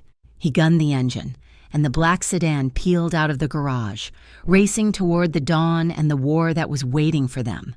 The elevator ride to the top of the Millennium Tower took exactly 45 seconds. Lena counted the seconds in her head to keep her hands from shaking. When the heavy steel doors slid open, she expected opulence. She expected the kind of gilded, velvet-draped luxury that filled her parents' estate, money shouting to be heard instead. Dante's penthouse was silence and glass. The space was massive, an open-concept fortress of concrete floors, gray slate walls, and floor-to-ceiling windows that offered a panoramic view of Harborview City. It was stark, almost clinically minimalist. There were no ornate rugs, no oil paintings of ancestors, no clutter. A black leather sectional sat in the center of the room facing the view, flanked by a low coffee table made of reclaimed steel. A sleek, modern kitchen occupied the far wall, the counters completely bare. It did not look like a home. It looked like a command center. Or a cage. Make yourself comfortable, Dante said, tossing his keys onto a side table. The sound echoed in the quiet room. I need to secure the perimeter and check in with my team. The guest room is down the hall to the left. The bathroom is stocked. Lena walked to the window, hugging her arms around herself. The city looked different from up here. From the street, it was chaotic and loud. From her father's mansion, it was distant and owned. But from here, it looked like a circuit board, a grid of lights and moving parts that Dante Moretti controlled. She turned to look at the room again, trying to find a trace of the man beneath the legend. Her eyes landed on a single frame sitting on a floating shelf near the hallway. It was the only personal item in the entire living area. She walked over to it. The photograph was black and white, slightly grainy. It showed two young men standing on a pier, arms thrown over each other's shoulders, laughing at something off camera. One was Dante, younger, his face less guarded, his smile wide and genuine. The other boy looked just like him, but softer, with lighter eyes and a carefree posture. That is Carlo. Dante's voice came from behind her. Lena jumped slightly. Turning around, Dante had removed his leather jacket and shoulder holster. He stood in the middle of the room, rolling up the sleeves of his black shirt, his eyes fixed on the photo. Your brother? Lena asked softly. Dante nodded. He walked over, picking up the frame. His thumb traced the glass over the other boy's face. He was the one who was supposed to run things, Dante said, his voice devoid of emotion, though his eyes told a different story. Carlo was charismatic. He was a diplomat. He wanted to legitimize the family business, turn it into something clean. I was just the muscle. I was happy being the muscle. What happened? Lena asked, though she suspected she knew the answer. Marco Viscari happened, Dante said, setting the frame back down with precise care. 5 years ago, Marco wanted our shipping routes. Carlo tried to negotiate a peace treaty. He walked into a meeting with a smile and an open hand. He came out in a body bag. Lena felt a chill run through her. She looked at Dante, at the hardness in his jaw, the vigilance in his posture, and suddenly understood. He wasn't a crime boss because he craved power.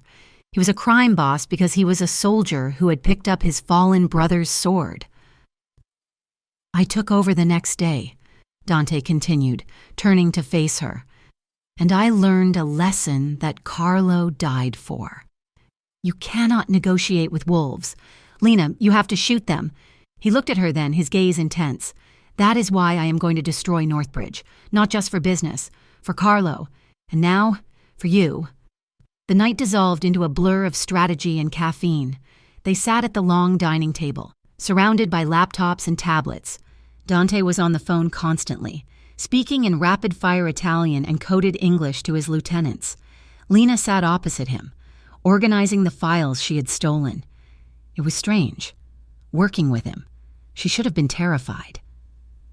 She was plotting the downfall of her father's partners with a mafia don, but instead of fear, she felt a profound sense of purpose.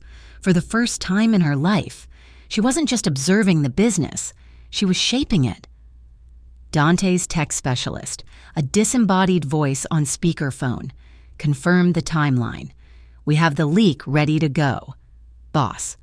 The financial records go to the IRS and the FBI anonymous tip line at 8 in the morning.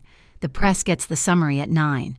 By noon, Northbridge stock will be radioactive.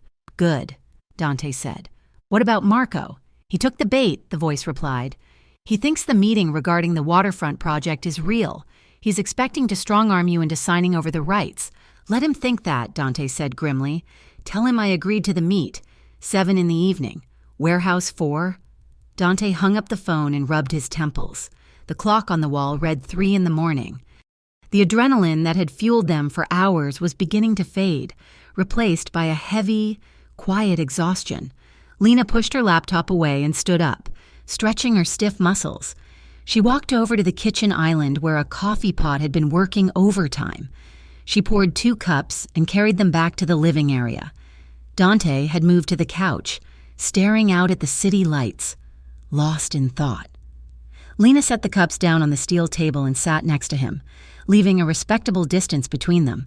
But the air in the room felt charged, the silence intimate rather than awkward. "You should sleep," Dante said without looking at her. "Tomorrow is going to be a war." "I can't sleep," Lena admitted. She tucked her legs up under her, wrapping her hands around the warm ceramic mug. "I keep thinking about my father." Dante turned his head, resting it against the back of the couch to look at her. "Do you regret doing it?" "No," Lena said quickly. Then she hesitated. "Yes, maybe. Not the doing of it, but the reality of it. I always knew my family was complicated, but I thought I was part of it. I thought I mattered to him." "You do matter to him," Dante said. "Do I?" Lena asked, a bitter laugh escaping her lips. "I matter like a vase matters. Dante, I matter like a well-placed rug.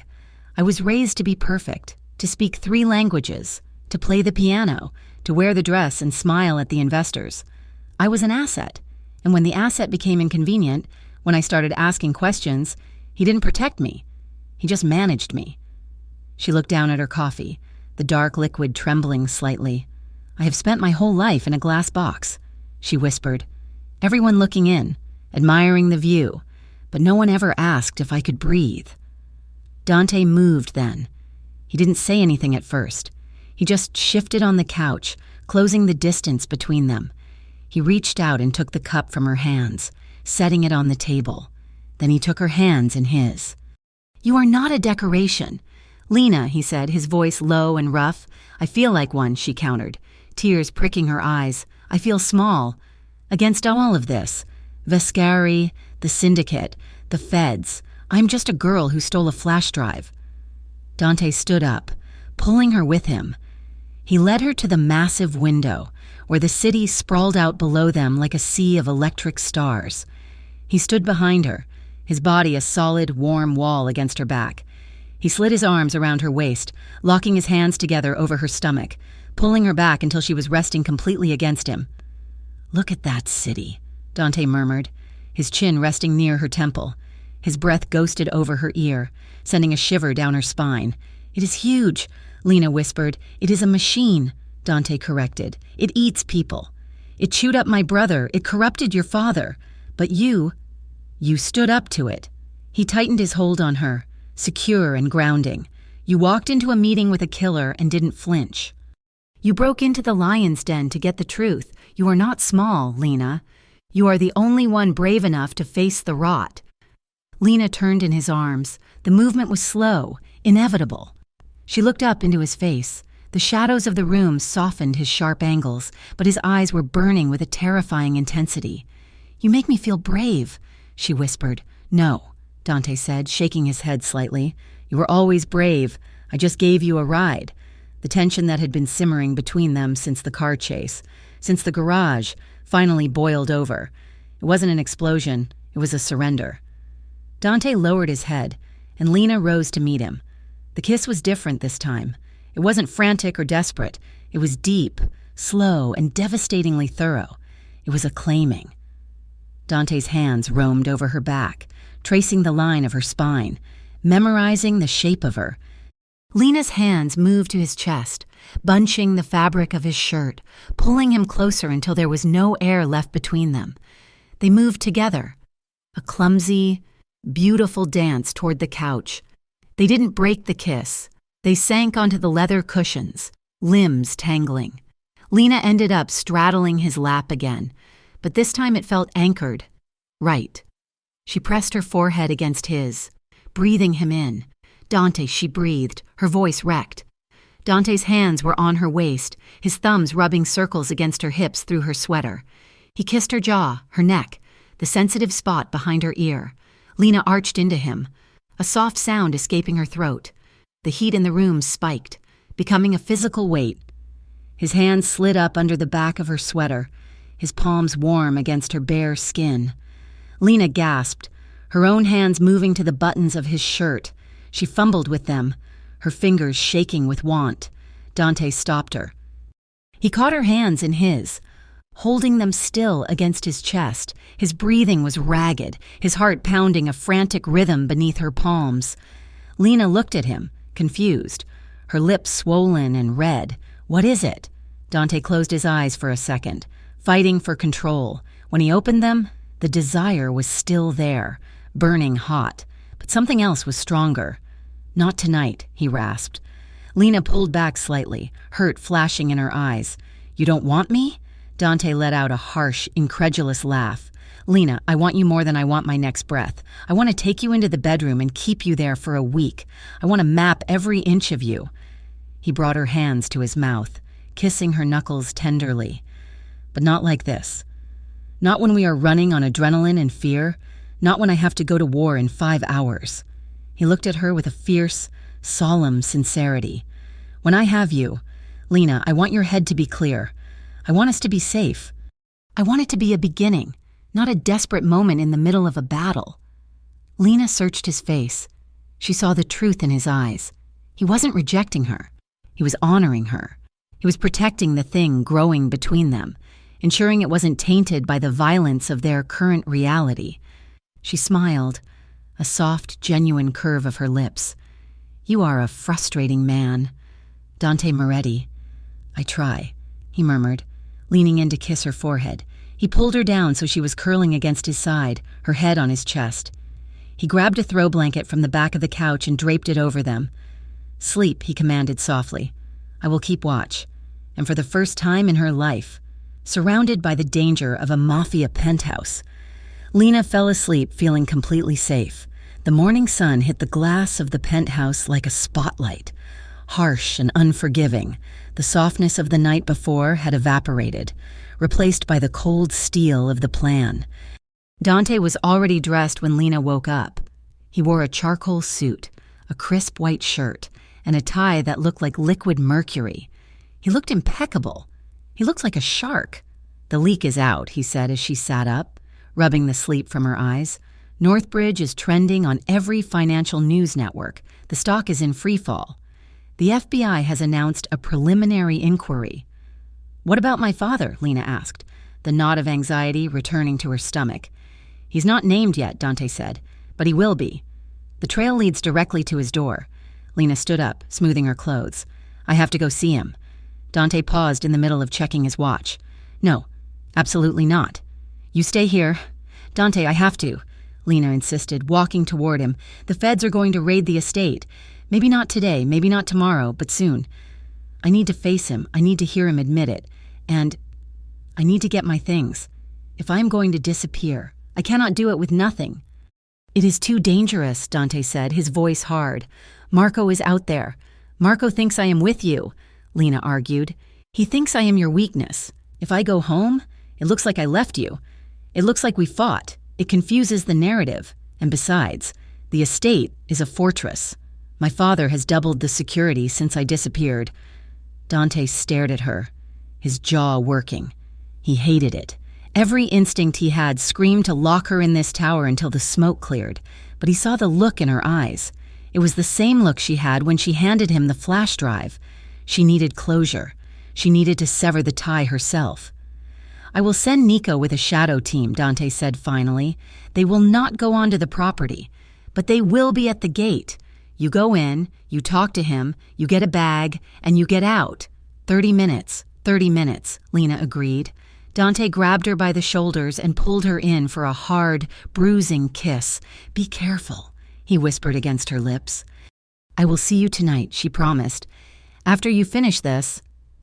Dante left for the warehouse, walking into the trap he had set for Marco.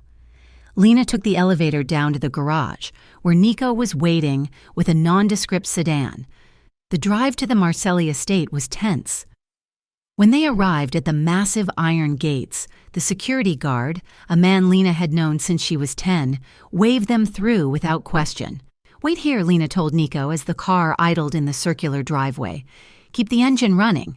She walked into the house. It was strangely quiet.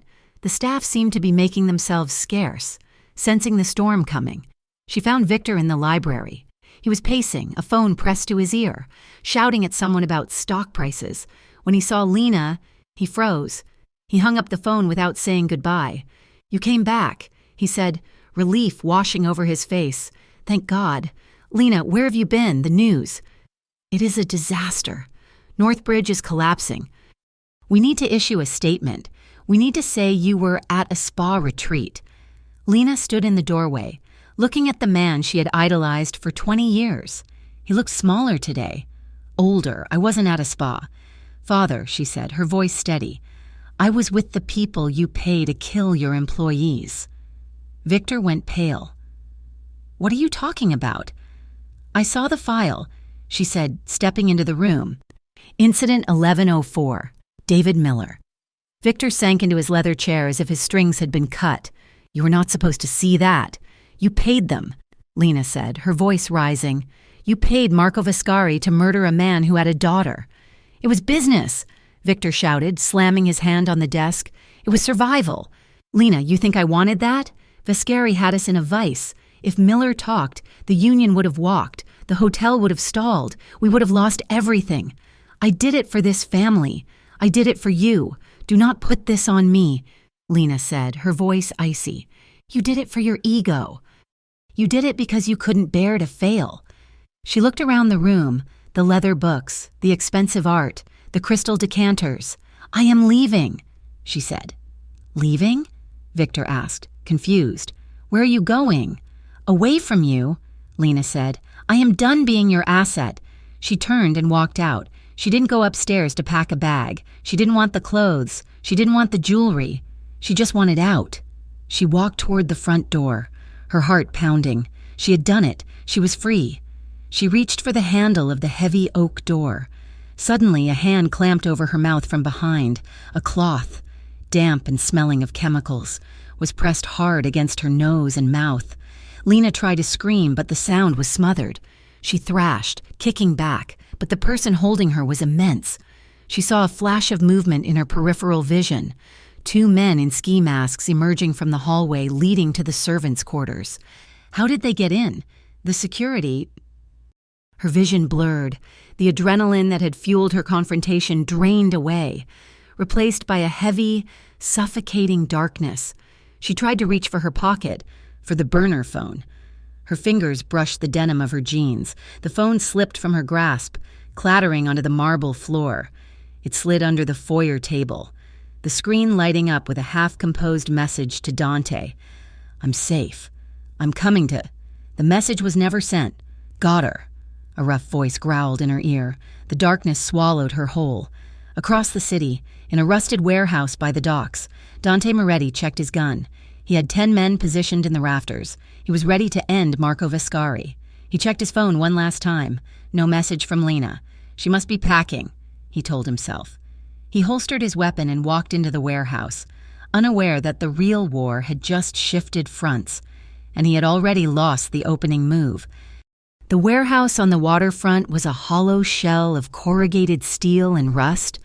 The wind off the harbor whistled through the gaps in the metal, creating a low, mournful tone that sounded like a warning. Dante Moretti stepped out of his car, his footsteps echoing on the cracked concrete. He was alone, or at least, that is what he wanted Marco Vescari to believe. He stopped in the center of the vast, empty space. A single industrial light hung from the rafters, casting a sickly yellow pool of illumination. There was no table set up for negotiation. There were no guards visible. It was too quiet. It was too staged. Dante did not reach for his weapon. He stood perfectly still, his senses expanding, feeling the weight of the silence. His phone buzzed. He pulled it out slowly. It was a video call request from an unknown number. He accepted it, holding the screen up to the light. The image that flickered into view made the blood in his veins turn to ice. It was a small, dim room with peeling wallpaper. In the center, tied to a heavy wooden chair, was Lena. She looked battered. Her hair was matted to her forehead with sweat. There was a purpling bruise blooming on her cheekbone, and her lip was split. But her eyes were open, and they were burning with a fierce, terrified defiance. A man stood behind her, his face obscured by a mask, his heavy hand gripping her shoulder hard enough to whiten the skin. Dante felt a rage so pure and white-hot it nearly blinded him, but he forced it down, locking it behind the steel walls of his discipline. He needed to be a general now, not a lover. Marco Vescari's voice came from the phone speakers, smooth and mocking. "You look lonely." "Dante, where is she?" "Marco," Dante asked. His voice was not a shout. It was a low, flat sound, like a stone dropping into a deep well. "She's comfortable enough," Marco replied, "for now. But that depends entirely on you." The camera panned slightly, showing Marco sitting in a plush office, clearly miles away from the warehouse. "Here's the deal," Marco continued. "You walk away. You sign over the waterfront contracts. You dissolve your union ties, and you leave Harborview by midnight. You give me the city, and I give you the girl. You refuse, and, well, she is soft. Dante, she will not last long with my men." Dante stared at the screen, memorizing every pixel. He saw the peeling wallpaper behind Lena. He saw the specific pattern of water damage on the ceiling. He saw the type of window latch visible in the corner of the frame. He knew that room. It was not a random safe house. It was the old textile factory in the Iron District. Lena had mentioned it earlier when they were decoding the Northbridge files, a property purchased by a shell company just 3 weeks ago. Dante's mind raced. Triangulating the location, he needed time. He needed Marco to feel like he was winning. "Let me talk to her," Dante said. Marco laughed. "You want to say goodbye? Put her on, Marco. Or I hang up and burn your entire operation to the ground." Marco signaled the man in the room. The guard grabbed Lena's hair, yanking her head back to face the camera. "Dante," Lena gasped. Her voice was hoarse, but clear. "Don't do it. Do not give him anything." "Lena, listen to me," Dante said, his voice intense. "I am coming for you. Do you understand? Keep your eyes on me. I am not afraid of them," Lena said, her gaze shifting to the guard, then back to the lens. She spat blood onto the floor. "They are scared. Dante, I heard them talking. They know the feds are looking into the accounts. They are panicking. Shut her up," Marco roared from his end of the call. The guard raised his hand to strike her. "Touch her again and you are a dead man," Dante shouted, his voice cracking with fury. The guard hesitated, even through a screen. The promise of violence in Dante's voice was terrifying. "Tick-tock, Dante," Marco sneered. "You have 1 hour to send the transfer codes." Dante looked at the screen one last time, locking eyes with Lena. "Hold on." He ended the call. Immediately, the mask fell away. Dante tapped his earpiece. "Nico, did you get the trace?" "Triangulated." Nico's voice crackled in his ear. "Iron District. The textile factory on 4th? Move, Dante ordered, turning on his heel and sprinting back to his car. Team A stays here at the warehouse to secure the perimeter in case Marco sends a cleanup crew. Team B is with me. We hit the factory in 10 minutes. While Dante raced through the city, tearing through red lights. Lena sat in the dim room, her heart hammering against her ribs. The rope was digging into her wrists, chafing the skin until it bled, but the pain kept her sharp. She looked up at the guard. He was pacing now, checking his phone. "He's coming, you know," Lena said. Her voice shook slightly, but she forced the words out. The guard stopped pacing. "Shut up! He's coming, and he is not going to arrest you," Lena continued. She remembered what Dante had told her, that bullies only understand strength. Vescari is using you as a shield. He's sitting in a nice office while you are here, waiting to take the fall. "I said shut up," the guard shouted, stepping closer. "Do you really think Marco is going to pay you?" Lena asked, tilting her chin up. "I saw the ledgers. Northbridge is bankrupt. The accounts are frozen. You are doing this for free." The guard's eyes narrowed behind his mask.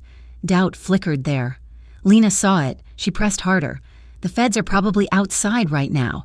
She lied, though she hoped it was true. "If you walk away, you might live. If you stay, Dante will find you." The guard raised his hand again, but a sudden explosion rocked the building. Dust rained down from the ceiling. Gunfire erupted from the floor below. The guard's eyes went wide. He drew his weapon and moved to the door. Listening? Dante had arrived, outside the factory. It was controlled chaos. Dante's team had breached the perimeter with surgical precision. They weren't there to negotiate. They were there to clear a path. Dante moved through the hallway like a phantom. He held his weapon with a relaxed, deadly competence. Every corner he turned, he checked angles, his movement fluid.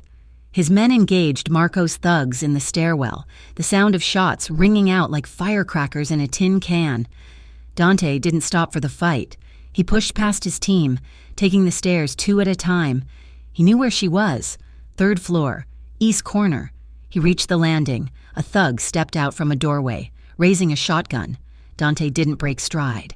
He fired 2 shots, sharp, controlled. The man dropped, incapacitated before he could pull the trigger. Dante reached the door to the room. He didn't wait. He kicked it open, the wood splintering inward. The scene inside froze. The guard had grabbed Lena, hauling her up from the chair. He had one arm wrapped around her throat, choking her, and his other hand held a pistol pressed against her temple. "Drop it!" the guard screamed, his voice cracking with panic. "Back off or I blow her head off!" Dante stopped. He stood 10 feet away, his gun raised, leveled directly at the guard's face. His chest was heaving, but his hands were rock steady. "Let her go," Dante said.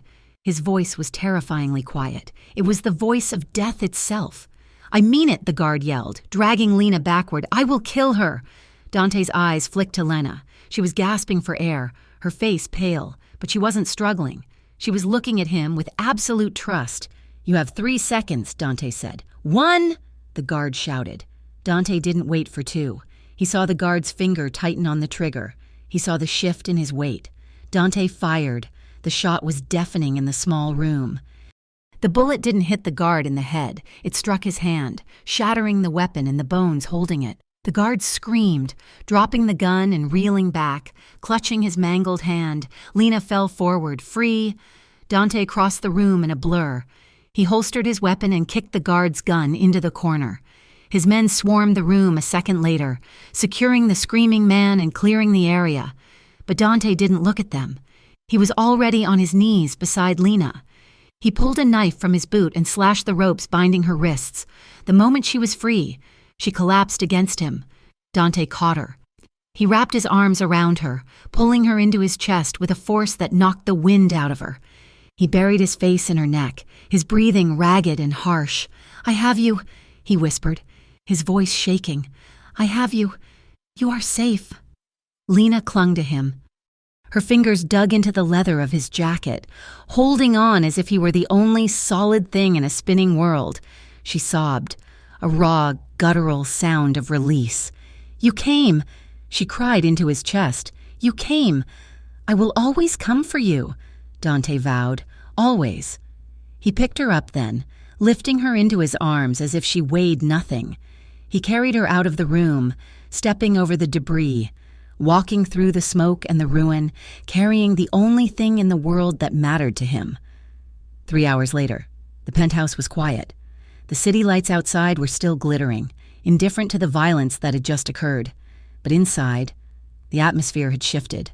The war room was gone. The laptops were closed. Lena lay in the massive bed in the master bedroom. She'd been checked by a private doctor, her cuts cleaned and bandaged. She wore one of Dante's t-shirts, which engulfed her small frame. Dante sat on the edge of the bed. He had showered, scrubbing the gunpowder and the grime from his skin, but he couldn't scrub away the guilt etched into his face.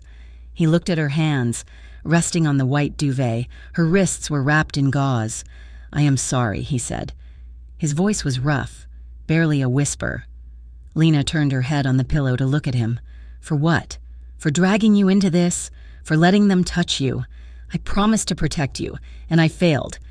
Lena reached out and took his hand. Her grip was weak, but firm. "You didn't fail, Dante. You saved me. I almost got you killed," Dante argued, staring at their joined hands. "When I saw you in that chair, when I saw him holding a gun to your head, I froze. Lena, for the first time in my life, I was terrified." He looked up at her, his gray eyes swimming with raw emotion. "I have lost people before," he confessed. "I lost my brother, I lost friends, but the thought of losing you, it broke me. It made me realize that I don't care about the territory. I don't care about the syndicate. If I have the whole city but I don't have you, I have nothing." Lena's eyes filled with tears. She pulled on his hand. "Come here." Dante hesitated, afraid to hurt her, but she insisted. He lay down beside her on top of the covers, careful not to jostle her. He rested on his side, facing her, his body forming a protective curve around hers. "You didn't drag me into the darkness." "Dante," Lena whispered, reaching up to trace the line of his jaw. "You showed me the truth. My life was a lie. You were the only real thing in it." She shifted closer, wincing slightly, until her forehead rested against his. "I love you," she said. Dante let out a shuddering breath. He closed his eyes, savoring the words. "I love you," he whispered back. He leaned in, bridging the small distance between them. The kiss was not hungry or urgent. It was soft. It was a benediction. His lips moved over hers with a tenderness that belied the violence of his hands just hours ago. He kissed her as if she were made of glass, but valuable glass, something precious, something to be cherished. His hand came up to rest over her heart. He could feel it beating, steady, strong, alive. He matched his breathing to hers, in, out, in, out. They lay there in the quiet dark, tangled together. There was no more plotting, no more running, just two people who had walked through fire and come out the other side, scorched but together. In the days that followed, the house of cards collapsed. The evidence Dante had leaked was devastating. The FBI raided the Northbridge offices at dawn the next day. Assets were frozen, arrests were made. Marco Viscari, stripped of his funding and his political cover, attempted to flee the country but was intercepted at the airstrip, an anonymous tip from Dante's team ensuring the feds knew exactly where to find him. Victor Marcelli did not run. Confronted with the undeniable proof of his complicity and the public exposure of the murder cover-up, he cut a deal with the prosecutor. In exchange for a reduced sentence, he provided full testimony against Viscari's organization. He stepped down as CEO of the Marcelli Corporation, publicly taking responsibility for his errors in judgment. It was a scandal that rocked Harborview, but it cleared the way. Lena stepped into the vacuum. She didn't shy away from the press. She stood in front of the cameras, not as a sheltered heiress, but as the interim head of the company. She announced a full independent audit. She set up a fund for the families of the victims of Northbridge's negligence. She began the hard, slow work of rebuilding the empire on clean soil, and Dante began his own reconstruction. He didn't dismantle the syndicate overnight, that would have invited chaos, but he began to pivot. He sold off the weapons trade. He legitimized the shipping contracts. He started untangling his life from the bloodiest parts of the business. 2 weeks later, the black sedan pulled up to the overlook at Outlook Point. The engine cut, and silence settled over the car. Lena sat in the passenger seat. She was barefoot, her heels discarded on the floorboard. She wore a simple dress, her hair loose around her shoulders. She looked tired, but happy. Truly happy. Dante sat behind the wheel, watching her. He looked more relaxed than she had ever seen him. The tension that used to live in his shoulders was gone. Same spot, Lena noted, looking out at the glittering grid of the city below. Different circumstances. Dante replied, "The last time we were here, you were trying to call the police on me." Lena laughed. "And you were trying to tell me I was a spoiled brat. I said you were sheltered," Dante corrected with a smirk. "There is a difference." He reached across the console, taking her hand. His thumb rubbed the spot on her wrist where the bruise from the rope was fading to a faint yellow. "How was the board meeting?" he asked. "Brutal," Lena admitted. "Half of them want to resign. The other half want to rebrand, but we are making progress. I fired the CFO today." Dante whistled. "Ruthless? I like it. I learned from the best," she teased. She unbuckled her seatbelt and shifted, leaning across the center console. Dante met her halfway. "You know," Lena whispered, her lips inches from his, "I have a security detail now. Real professionals, ex-military." Dante raised an eyebrow. "Is that so?" "Yes, I don't really need a ride anymore." Dante's hand moved to the back of her neck, his fingers tangling in her hair. "So why are you here?" "Lena Marcelli." Lena kissed him. It was a slow, deep kiss that tasted of freedom and promise. When she pulled back, she was smiling. "Because I like the driver," she murmured. Dante chuckled, a low, warm sound. He looked out at the city. His city, her city. It was still dangerous. It was still complicated. But they weren't fighting it alone anymore. "Ready to go?" he asked. Lena settled back into her seat, resting her hand on his thigh. "Drive, Dante. Just drive."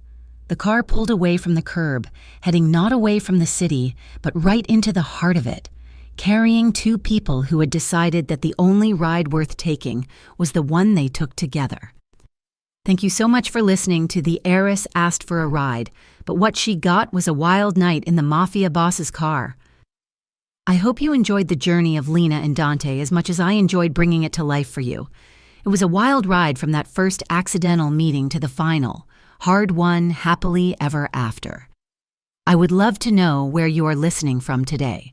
Please drop a comment down below and tell me which country or city you are tuning in from. It is always amazing to see how far these stories travel. If you enjoyed this story, please make sure to subscribe to Mafia Romance Stories so you never miss an episode. We have so many more passionate, thrilling, and emotional stories coming your way. And finally, please share your thoughts on the ending in the comments. Did you like how Lena took charge? Were you rooting for Dante? I can't wait to read your feedback. Until next time, keep dreaming,